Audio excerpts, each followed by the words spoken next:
Welcome to your next step up the self-publishing mountain. I'm Matilda Swift, author of quintessentially British cozy mysteries. And I'm Samantha Cummings, author of young adult books about magic, myths and monsters. I've written the books, Changed their covers, tweaked their blurbs, tried tools from a dozen ads courses. and I'm still not seeing success. Now, we're working together to plot and plan our way from barely making ends meet to pulling in a living wage. Join us on our journey where we'll be mastering the pen to snag that paycheck. Hello and welcome to Pen to Paycheck Authors Podcast. I'm Matilda Swift, here with my co-host Samantha Cummings, and we're here to write our way to financial success. We're two indie authors with over a dozen books between us, and still a long way to go towards the quit the day job dream. If that sounds familiar, listen along for our Mastery Through Missteps journey. Each week we cover a topic to help along the way. This week we're talking about doing market research for a new series. But first, what are your wins and whinges of the week? Oh, I'm so glad you asked. My win of the week. I feel like I don't even know what's happened in the time since we recorded the last episode.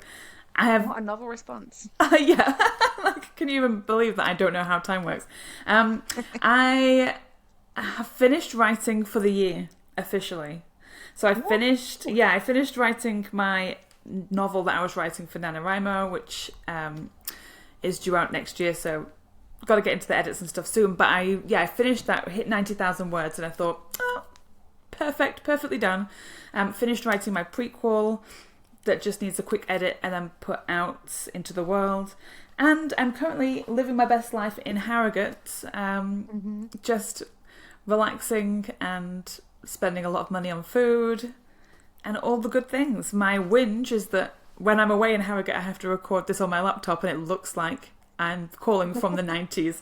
It's like a really, really old... a prison cell. It could be, yeah. But there's a sort of greyness about it. Yeah, where am I actually? Where am I calling from? Yeah, I'm calling from the past.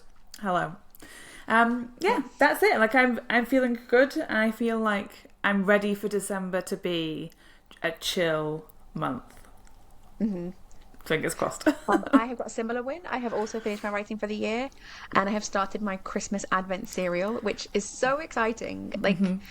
I really feel like Christmas is my thing. I know this is my thing personally, but now I make it my thing in writing, because I've got my Christmas Advent serial where I'm putting out something every day, and lots of other authors are being very nice and sharing it and getting excited about it, and it feels really good to put up. I've got little pre-serial posts because I've got 4 days of introduction to the story and the world of the story and to some recipes, so it's really nice just putting those together. It feels really right, what I should be doing. I feel like I'm not just doing busy work. So that's really fun. And also, a thing that I forgot to tell you last week, my big win is I have solved my big problem, or I've got a proposition for solving my big problem of always procrastinating on deadlines.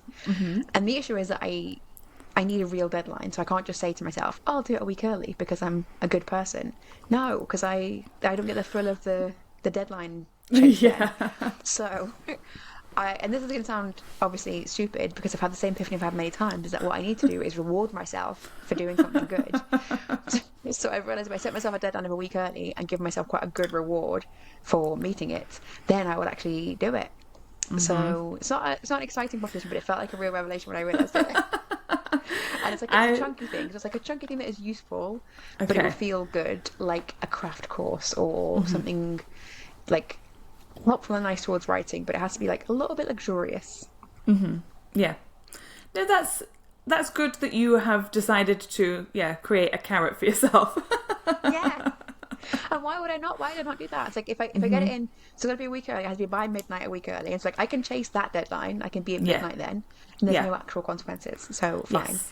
So there's my big wins of the week. And also, I had my Christmas party yesterday. I had my big annual Christmas party where I do a realistic and excessive amount of baking for it, and make it more work than it needs to be for myself. But I really enjoy it, and it just it's such a nice way to create community. And I spoke to so many neighbours, had really good chats with them, and I got to test out recipes and things for people, and it feels like Christmas.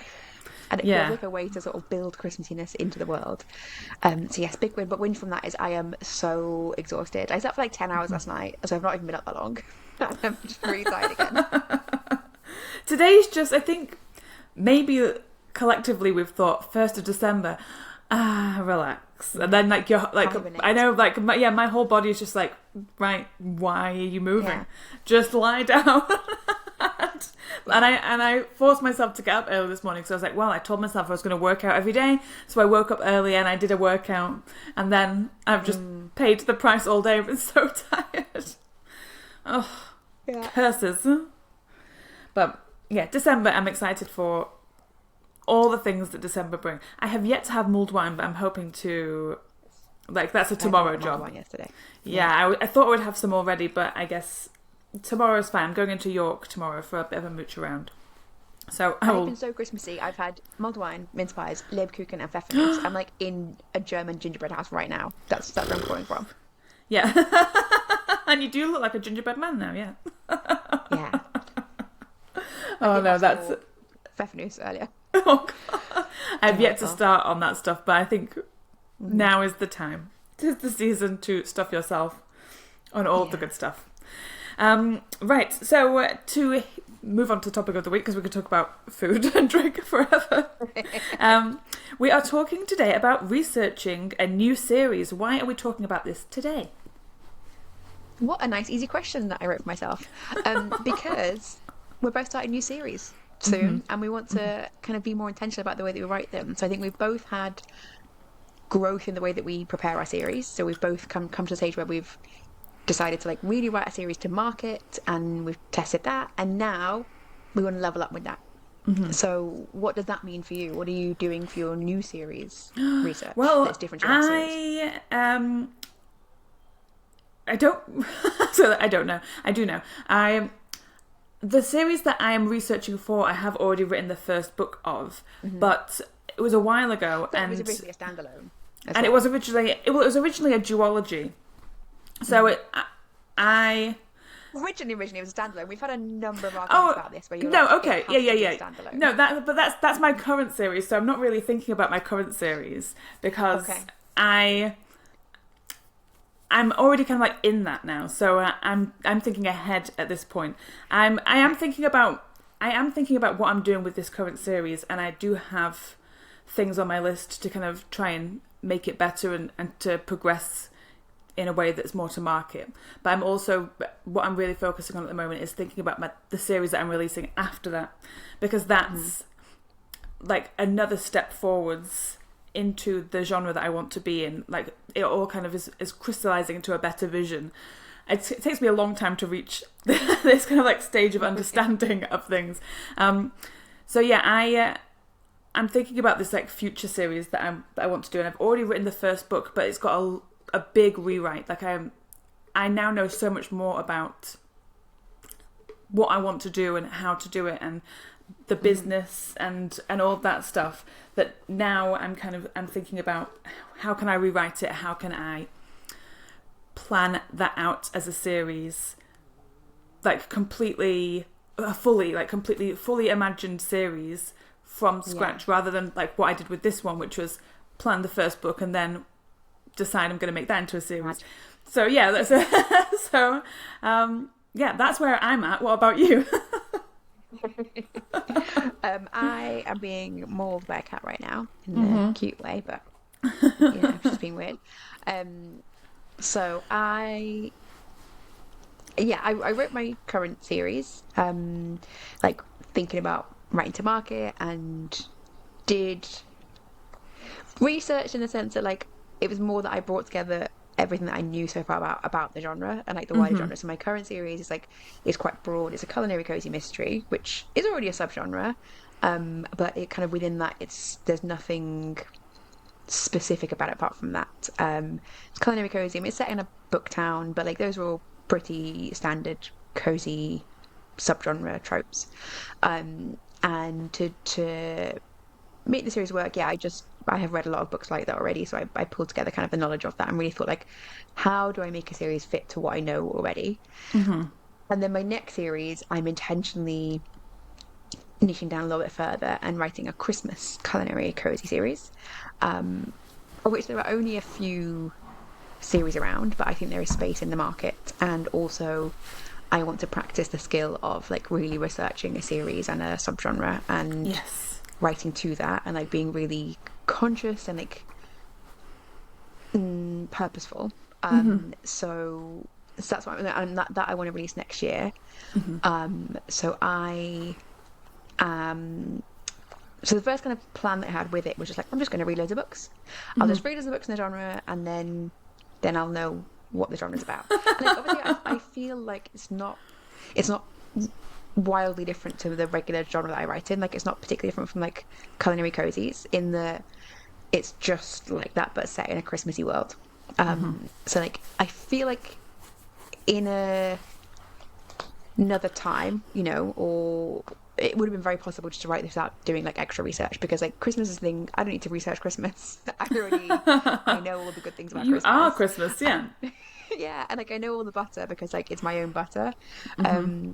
But I want to be looking at things really that I'm normally not very business minded about. So things like, what point of view, what tense is it in? Is it in a magical world or is it in the real world? Is it like, does it have lots of specific sorts of scenes? Does it have a specific sort of sidekick? And it's not necessarily that I have to do it that way, but like I want to know that I've done everything as expected, and that the things that are different on purpose. Yes. Yeah. So that is a thing that I can't remember where I've heard him talk about it, or maybe we just spoke about it in person, but Benedict Brown talks about his series. He's got a cozy mystery series in the 1920s, and the big difference is that the main characters are men, which is not very common in cozy. So he's like, everything else is like straight down the line, everything, it fits the rest of the genre, and the big conscious change I made was that I had male main characters, and so that means that that's his selling point. It's not like an accidental difference, and that's what I want to do. I want to make sure I'm reading these series so that I know that if I'm changing something, so for example, say every other book were written in the real world, it was all like Christmas obsessed towns, and that's not true. There's a split between that and like a sort of North Pole setting. But like, say they were all set in real world, and I was like, you know what I'm going to do? I'm going to set it in the North Pole. I would want to make sure everything else was in line with expectations. So like, if everything was written in third person and past tense, I would be doing that as well. Yes. If everything was very long compared to my current series are quite short, then I'd be doing that too, unless I had like a really specific reason for me to change it. And I think that for me feels like a big difference in just thinking about like meeting market expectations on a much more like on the page level. Yeah. You know what I mean? Yeah. No, that's the same that I've been really thinking about, is I could continue with what I've already done with this book, which will be like, it won't be releasing for like another 2 years or something. But I could just you've already written because it's in your massive back catalogue. Yes, of course, one of the many. And I could continue with it as is, because I think it could hit some genre expectations. I did it as dual POV, which I really like in books.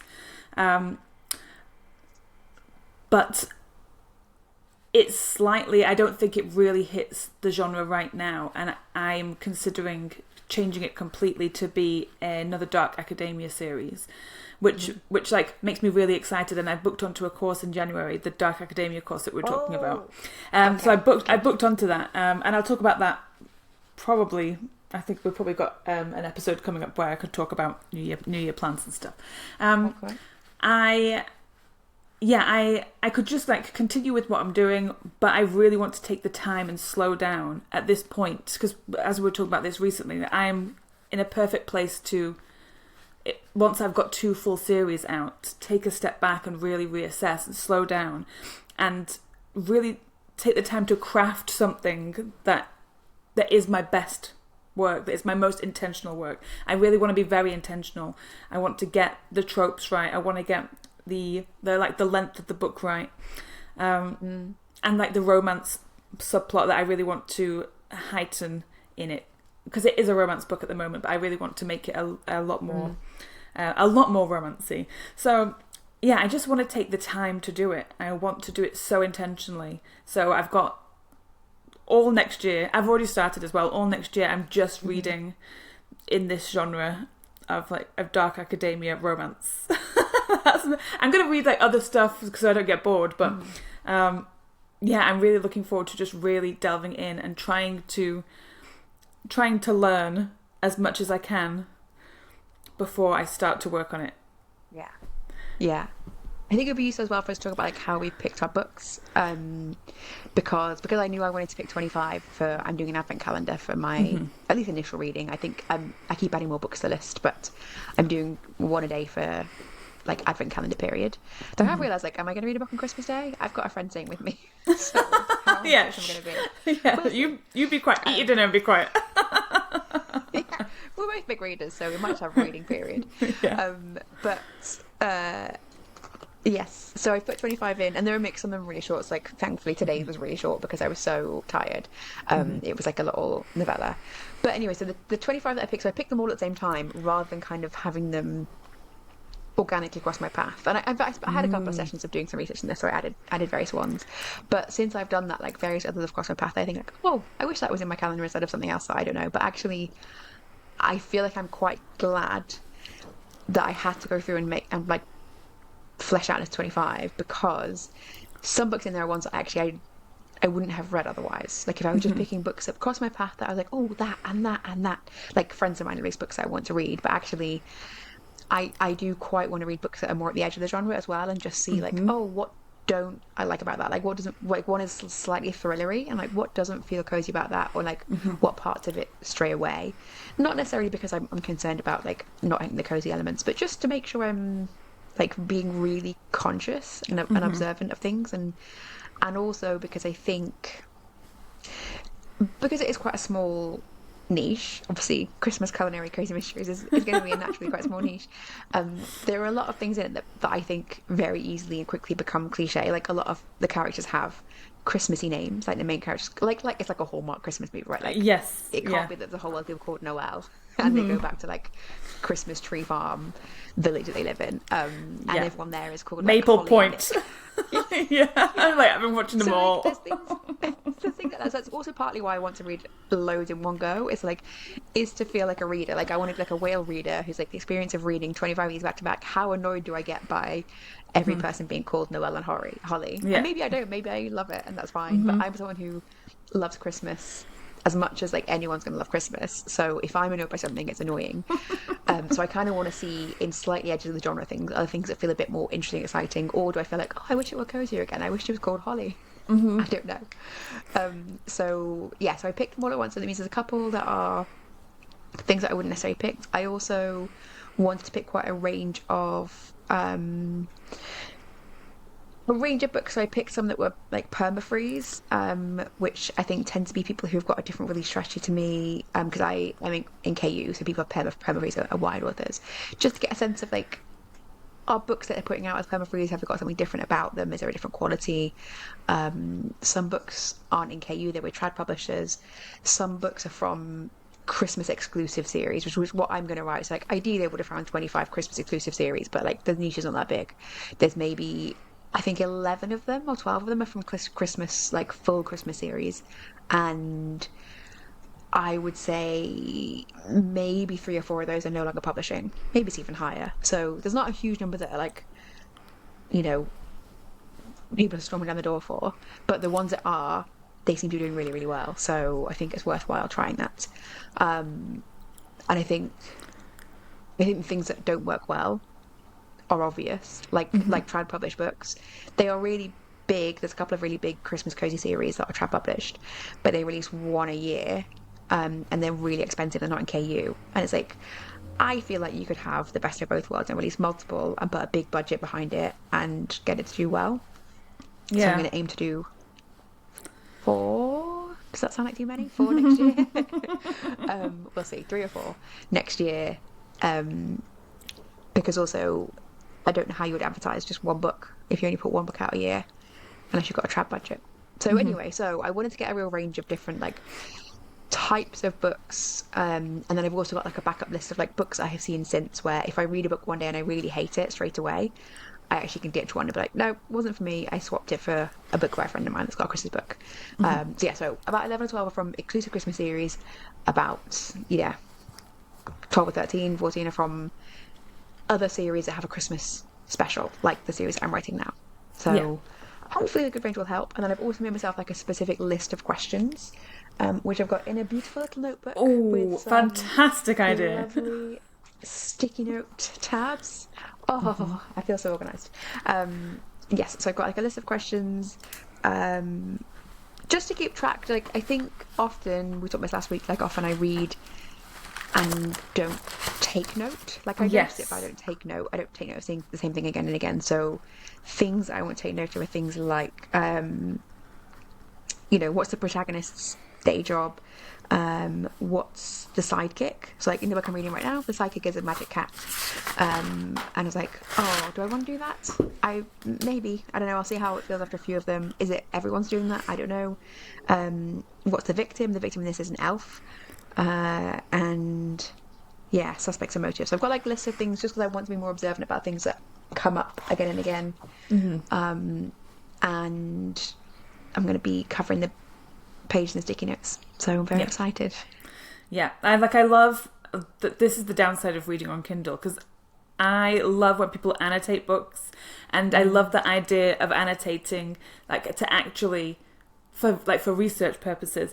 But I'm not a book annotator, and maybe like I know you can like highlight and you can save things on Kindle.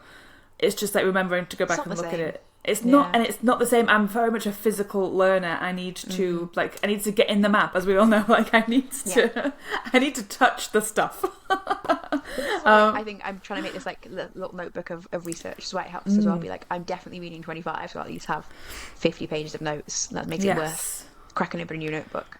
Oh yeah, I could buy a reading notebook that specifically has the questions. I was looking at one the other day. Oh, okay. I'm going, tomorrow. Like, another present for myself. Even I've not bought any Christmas presents yet. Just keep buying them for myself. But it's funny that you said that you made a list of books all in one go, and you didn't do like a vibe thing, like whatever came across. I just did like whatever came across my bow at the time that I was looking. So I've ended up with a list of like kind of lots of different types of books that interested me in particular ways. So wanting to read some trad books that have really strong like romance tropes in, and then some dark academia books, like trad dark academia books, and also some indie academia books. So I've just gone for whichever ones I saw at the time. I've made a list and bought them, smashed them on my Kindle, and I've also got loads of samples of books because I want to see. And I've got a load of samples that I downloaded because I really wanted to see which ones really capture me in that first 10% and figure that out. That's something that I'm really interested in trying to do, is really nail that first 10% in the story, because I never do that on purpose. I just assume that, like, I'm like, I think it's good, but I want to be really specific with it, and I want that to be one of my marketing things, to write like a great first chapter, because usually I'm not trying to edit the first chapter to be the best thing in the whole book, but that's a fun marketing tactic to try. So I have loads of samples, and I've already read loads of them, and I'm within the first few pages just thought, I'm not gelling with this, but I haven't made any notes as to why. So I really need to get that book tomorrow. That notebook. We talked last week, 2 weeks ago, about the similar topic about like craft and improving craft. And when we chatted about that in our Discord, there was a recommendation there for a book that I had already bought and forgotten that I bought and half read, which is Sacha Black's Anatomy of a Bestseller, which is all about like consciously analysing what you read. And it's slightly more on the craft level than like on the right to market level, or at least the half that I have read and now rereading to remind myself what it says. But it is just very good as a way to focus your mind on like reading for analysis rather than just reading for fun. So I am, alongside reading a book a day, also powering through that just to give myself some tips. But yes, I'll put a link in the show notes to that. Yeah, I need to get that. I've got quite a lot of craft books, or just, like mindset books and those sorts of things. And like in our Discord, if you're listening to this and you're not in our Discord, you're missing out because there were so many good recommendations. And I was like, oh, okay. And now I need to make a brand new list of books to get. So I've just added loads to my Christmas list and hoping for the best. Hoping that people will just buy me these books. It was so helpful to have other people saying like, oh, I read this book and it was great. There was, I know there was a recommendation for a romance craft kind of book. Romancing the Beat. Yes, I'm so bad at remembering titles. That's why I just put them into lists because I'll never remember them.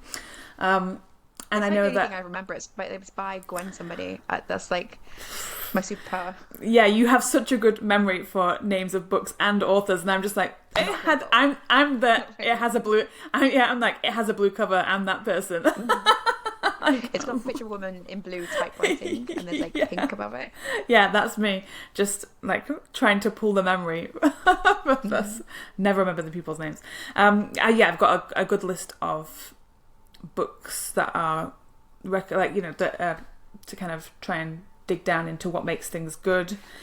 And I'm really looking forward to doing that. And I'm really I started a book yesterday that was on my list, and immediately I'm just completely I'm just really drawn in. It's the Jennifer Lynn Barnes Raised by Wolves book. Oh, okay. And that is good because I felt like that looked like it was young, like middle grade-y. Like it's a very strange cover. It's definitely not middle grade-y. And it's just a throw you in at the deep end.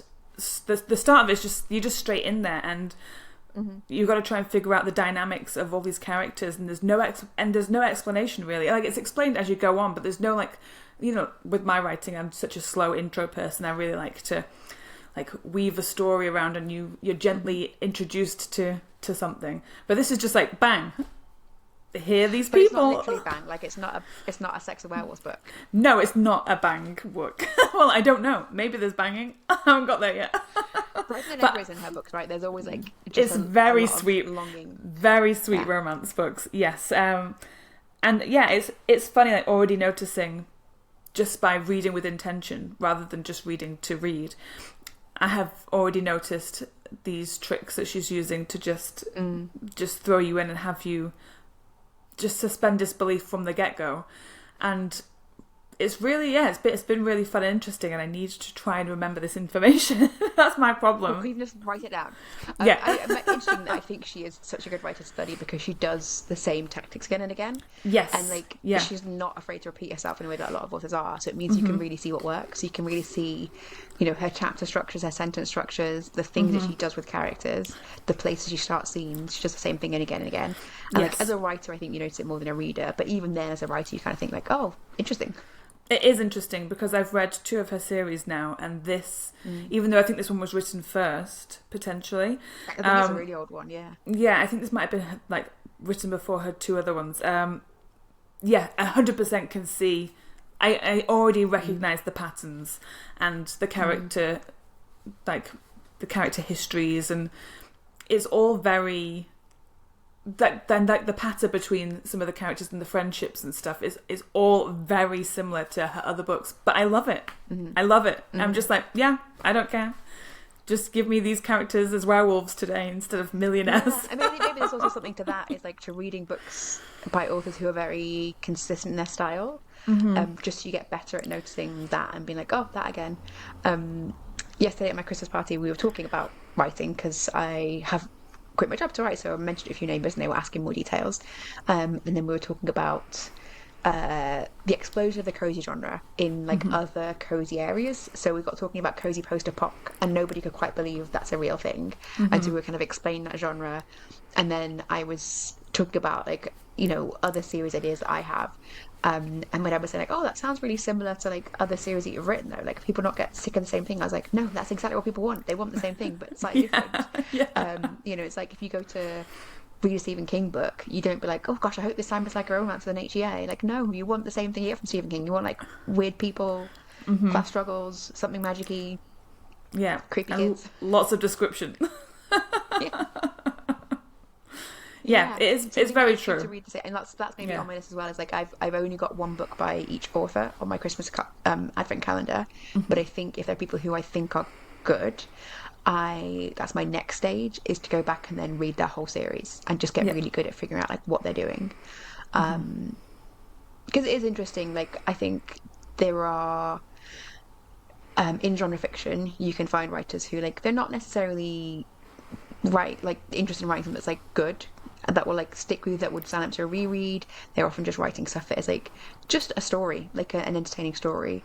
And I think that is something that it's useful, but it's not where I want to be focusing my attention, because there's sort of like nothing in there to really grab into, to be like, oh, I'm going to do that thing, because I do really like writing in my own style. Like, I want to have my own style. I want to really differentiate myself from AI. And I think there's people who are really writing like just a fun story. Actually, I only know they're not AI because they're too old. I could believe they were written now, they could be written by AI.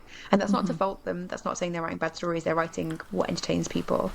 But I don't really want to do that, especially now in the age of AI. I want to be making sure I'm writing something with a voice, something that is definitely human, which feels really good about my serial, but also means that I want to be quite conscious when I'm reading these books in my genre, that I'm focusing more attention on books that are like a bit, not necessarily voicey, but like that feel like they're written by a specific person. They couldn't be written by anybody. Yeah, it's funny because like Jennifer Lynn Barnes has that. Yes, she does, and there are so many books that I've read like over the last couple of years where I know that I enjoyed them, but there was nothing really individual about them. They're just books that have been written and edited by, you know, they've been. You can tell they've really been edited down to fit the market, and that's fine, because I love books for market, but there's no real voice to some of them, and the ones that stand out to me are the ones that are maybe a little bit obscure, and I remember them. So even if they weren't fantastic books, I remember them so vividly because there was such a voice to it.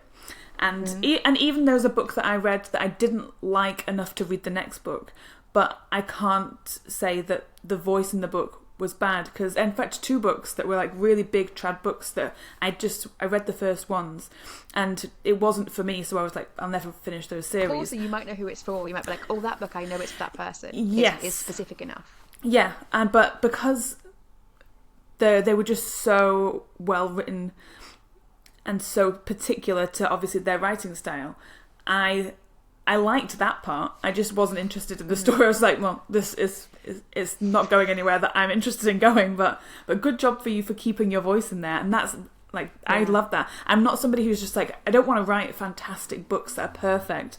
I want to write books where people know that I've written it, and I really strive to do that. And even when you get books back from your editor and stuff, and they say like, oh, you know, a bit of repetition here, or maybe you're like maybe this is like I wouldn't have put it this way, and I'm like, but that's how I'm putting it. So Sucks to be you. Yeah, I remember I had a review once, which was like, there was like a few turns of phrases, and that's not how I would have said them. Like, this is because I said them.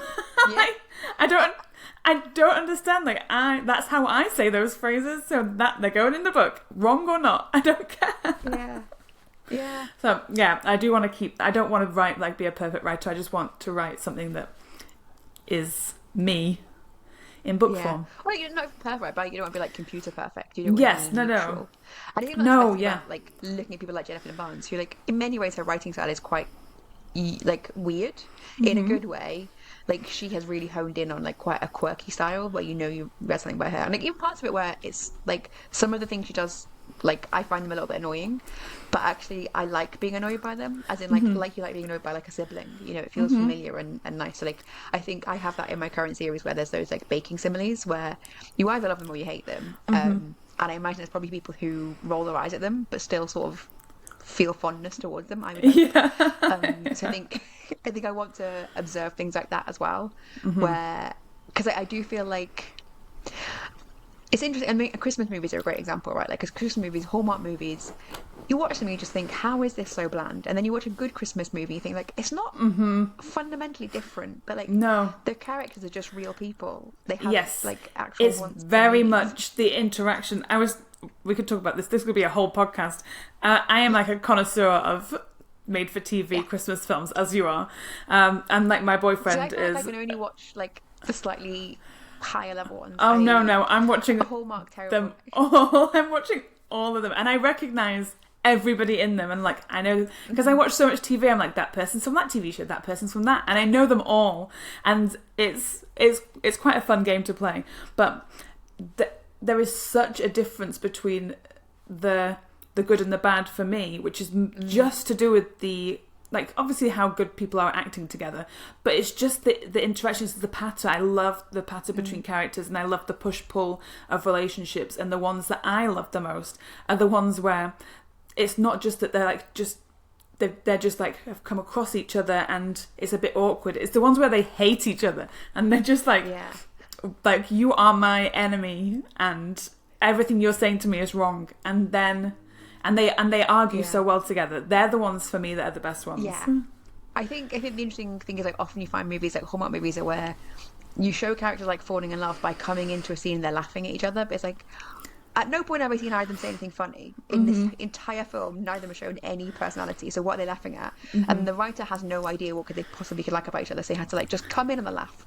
And, like, I don't want to be... I don't want to be writing like that. I want to be writing like the scene that makes them laugh, and the showing they fall in love. That's what I want to write. That's another part, is that when they have the kiss at the end, if they have not had any physical contact whatsoever the whole film, they should not kiss. And you can tell, and I don't know whether this is like a chaste Hallmark thing or if this is just, I just don't know, is that it's so unbelievable, and it's like you get nothing from it when they kiss at the end, and that's the first physical contact that they've had. That I watched one the other day, and creepy. It was a terrible Hallmark one, and like they kissed quite a lot at the end, and I was like, what? They've never touched the entire film. They've never been 2 feet of each other. Excuse me, but every single film needs to have we've both touched something at the same time, and it was like, we accidentally, or you know, like pushed up against each other in a crowd and be like, we're touching. I mean, we could talk about these films today. I know. But I think they are a good example of, there are two types of writing that you can look at, and I want to be writing the ones where people like either love them or hate them, but like not ones where you can walk out of one movie, you know, do some chores in your house and walk back in different ones on. You're like, yeah, fine. Yeah. Unfortunately, I walk into every single one, and I'm like, oh, I know what happens in this one.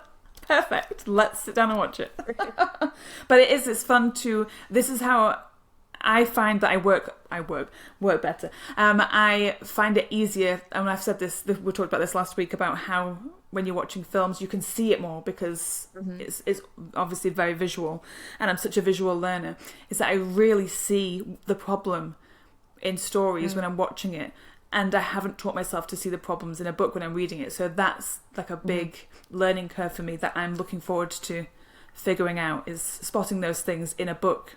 And being able to say... It's interesting with the book as well, because like sometimes it's your mood, and I always feel like that. Like sometimes you pick a book up and you're like, oh, I know this is a good book, but I just can't get into it. Whereas with a film, I feel like I am slightly... It feels easier to me to know, like, I'm never coming back to this. I get that it's like a good film, but like it's not for me. It's about the mafia, or, you know, it's about a thing that I'm not interested in. Whereas like sometimes you can start a book and just feel like, it's me. It's not you. It's me. And I don't know what the difference is. Yeah, that's it. It's just different. Taking in media in a different way is just a different thing altogether. And I really want to. I don't want to critique books, but I just want to understand understand writing styles and things more. I want to be able to recognize it more. It's just such a lacking skill on my part that I really am interested in developing and getting better at. So that is definitely what I'm going to do. Black book, like it really focuses on that. Yeah, I think it focuses a bit. At least the part I've read so far, more than once, it focuses a bit too much for me, for what I need right now, on recognizing like writing skills, writing tactics. So like, write this sort of sentence structure to get this feeling. But like, I think I maybe this just comes by really thinking about it. Like, want to get better at making readers care more about what they're reading, which is like, how do you emotionally investing people in characters and settings and story, and that is bigger than just a sentence level thing. Agreed. Like the sentence to me is neither here nor there. You know, like I'll just write a sentence, like whatever, I'm assuming that the sentences I'm writing are okay and people like them or they don't, but I want to be able to develop characters that people care about, and that's That's the thing. I'm really hoping to figure that out and to figure out which of the characters of the books that I'm reading do I care about the most and why. It's interesting that, like, I think Jonathan Barnes writes relatively two-dimensional characters. Yeah. But ones that you still care about, which I don't really understand how. Like, I don't particularly... I mean, I can't even really envisage the characters. I can't imagine, like, maybe in the Hawthorne books with the boys, maybe I can imagine what they look like. And this is coming from somebody who when I read a book, I see it. Yeah, so I watch the film in my head, and yet with her books, I see the setting more than I see. Like, I picture the houses and the rooms and the places, all the places that they go, far more than I picture the people that she writes about, which is like a bizarre thing to think about. But yeah, I don't ever really think about what the people look like. I just think about their, like, the relationships with each other as like magnets. Either they're pulled together or they're pushed apart. That's kind of where my brain goes when I think about her characters. And that is worthy of investigating. It's like, how do you write those characters that have a minus or like the opposite or not opposite magnetic pull? Goals, right? That is a useful thing. I think that's the thing that often misses in like a Hallmark Christmas movie. It's like they all have like objective, in theory, goals, but like not goals that a single person would really care about, and not goals that it's clear where they would care about. They've just been told to care about it in the script. So you're like, I guess I'm obsessed by I watched one the other day that was about like, it was so awful and just such a Come on, I need to hear it. There's so much suspension of disbelief that you need to take out. So this was one where, what's the toaster strudel Mean Girls girl called? Lacey Chabert. Lacey Chabert. Lacey Chabert she's a household name for me and Brian because we watch every film that she's in. She's got her own Hallmark TV show. It's insane. Can you believe that? Yeah, she's really good. So she gets broken up with and she goes back to her family. She's like, I'll have Christmas at home. Even though I hate my family because they were obsessed by Christmas too much, they make Christmas into a job. But I'm going to come home and have a comforting Christmas. And then the second she walks through the door, they say, we're leaving to Florida for the entire Christmas. And I was like, at that point, I was like, everyone's reaction would be, wow, my family's really awful. I need to get some therapy. Like, this is atrocious. I come home seeking care and they said, come home. And they've instantly gone away for the holidays. I should go and find some friends. I'm not staying here. Like, no one has normal reactions. Well, she was home alone then. You've crossed into Home Alone territory. No, that's not what she needed. That's not what she wanted. No. Her parents are like objectively atrocious parents, and then she was really glad when they came home and she was trying to help them. I was like, no, those people, I'll burn their house down. They're the worst parents. Yeah, they don't deserve anything. Like, she should steal their house. Yeah. Yes, and but she was just like, well, I guess I'll continue their tradition of like obsessive Christmasing, even though I hate Christmas. Like, don't. They're bad people. Everyone in a Hallmark movie needs to get therapy they never get. But you see, movie. Anyway, even though you thought that, it's stuck with you. The anger has stuck with you. So that's a tactic. Is that a good enough tactic to make a successful series? No. Oh. But that, I think, is a useful thing to notice, is like when a lot of the books that feel not good are they're having characters do things because the plot needs it to happen rather than the character would do that. Because like no human being would stay at home alone for Christmas when the one thing they wanted to do was have their family at Christmas. They wouldn't tell the parents, like, actually, please don't leave for Florida. I specifically asked you for some emotional support. I will never speak to you again if you leave. That is what any normal human being would do. Yeah, these people aren't normal. Yeah, and that, I think, is the issue with the kind of the books that don't really, have a voice to them. Like they just move characters around like pieces on a board. Yeah, which again is fine if that's what you're, just wanting a quick, entertaining read. But it's useful to notice where it could be deeper. Yeah, I think it makes me think like, this is like in relation to as well, like getting better at writing, or whether there's a point of getting better at writing because people will read books and as a throwaway book, and whether that's like the sort of thing that you're going to do or not, is do you want to write a series that is somebody's favourite series? We've talked about this before as well.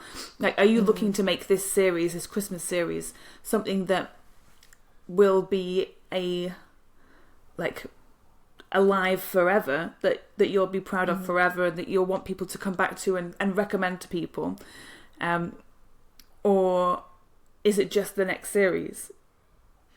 Yeah, I think that's really definitely worth thinking about. Like, what is your goal with this, especially when you write in a genre where people will read books that aren't written with that depth. Like, people would read a Hallmark movie type of book, that you want to think like, because I think that they're different strategies, right? And like, you can have a strategy of like, I'm just writing the cute quaintness that people want, and it's going to be forgotten, and like people might click through the next book and then they might not finish series if they just sort of wander off their plate.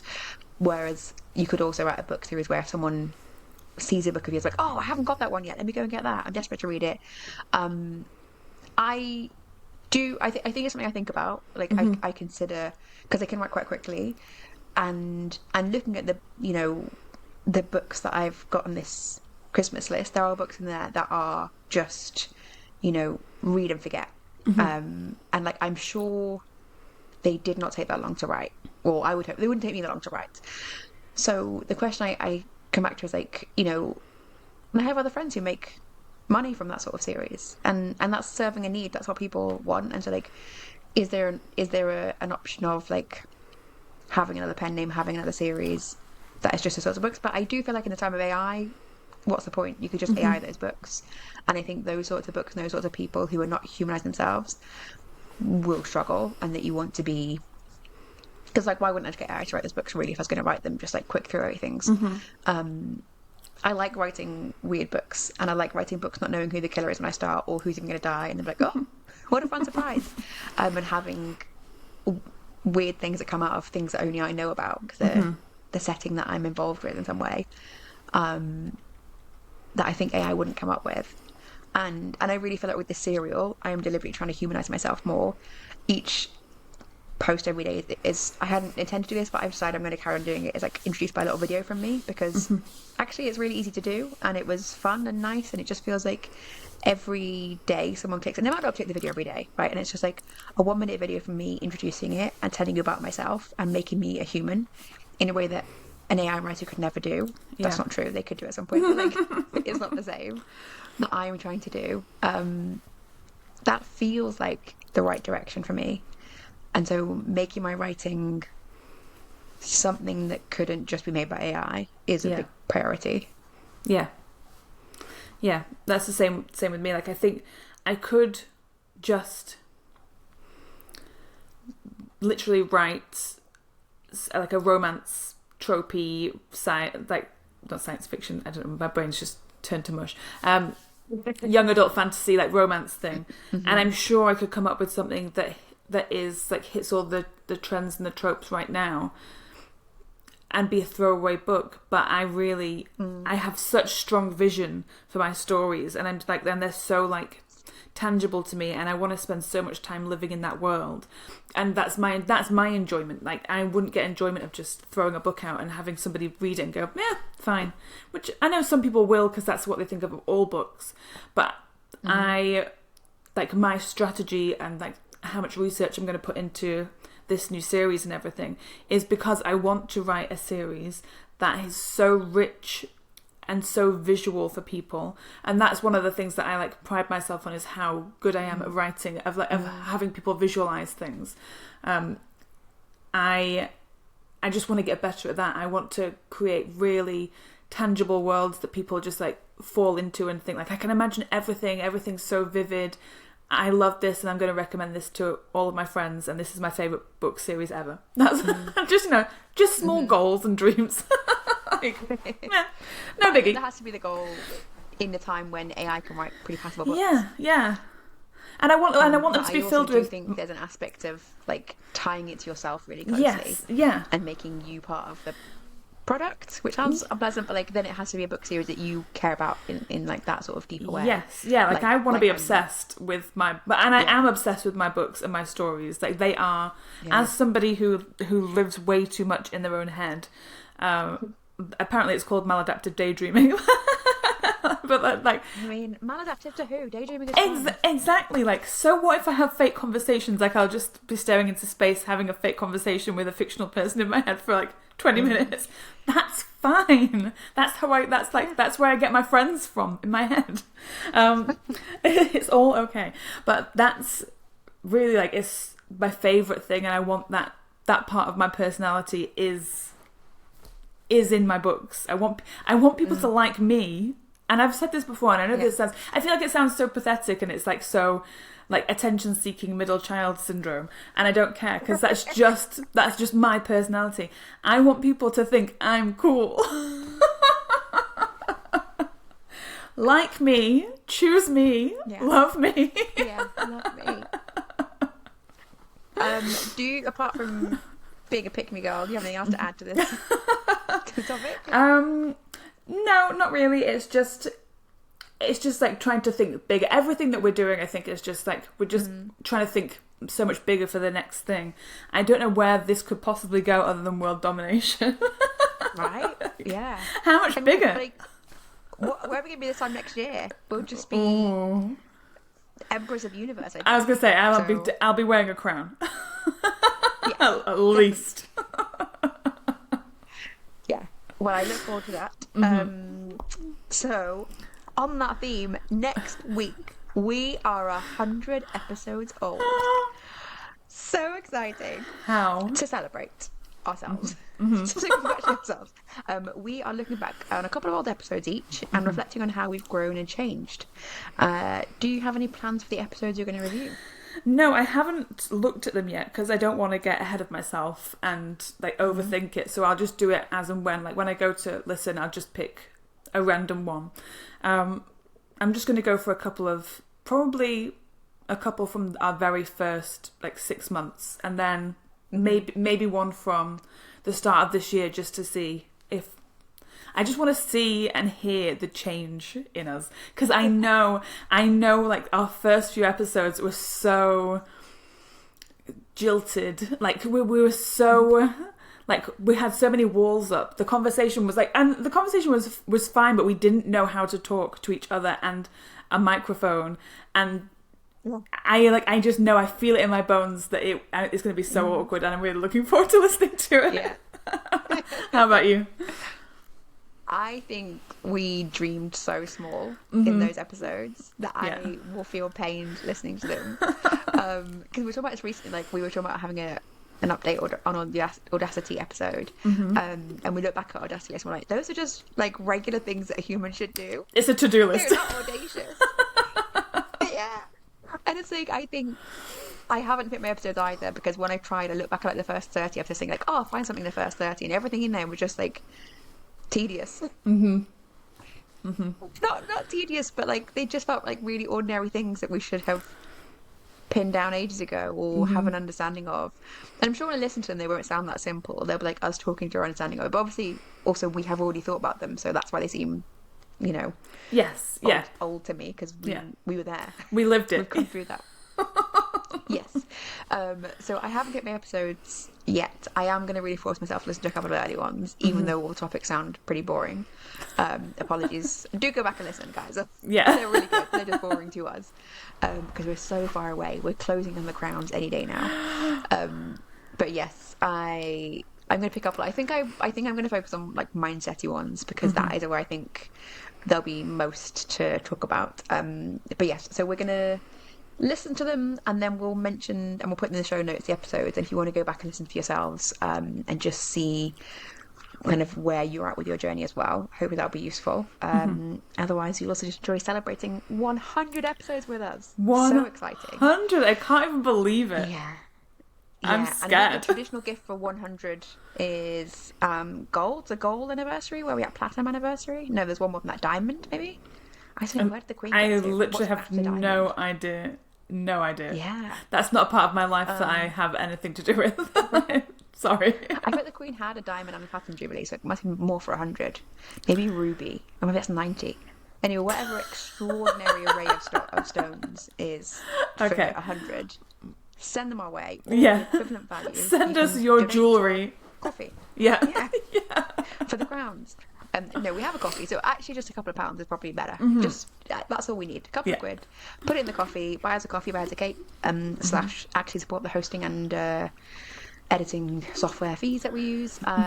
So yes, we've got a coffee link in the show notes. We've also got a link to our Discord, which, as we've said, is fantastic. Everyone in there is great, and it's such a good community. So do join there. Otherwise, you will see us here next week. Goodbye. Goodbye. You've been listening to Pen to Paycheck Authors. Stay tuned for our next episode, and don't forget to subscribe to learn how to write your way to financial success.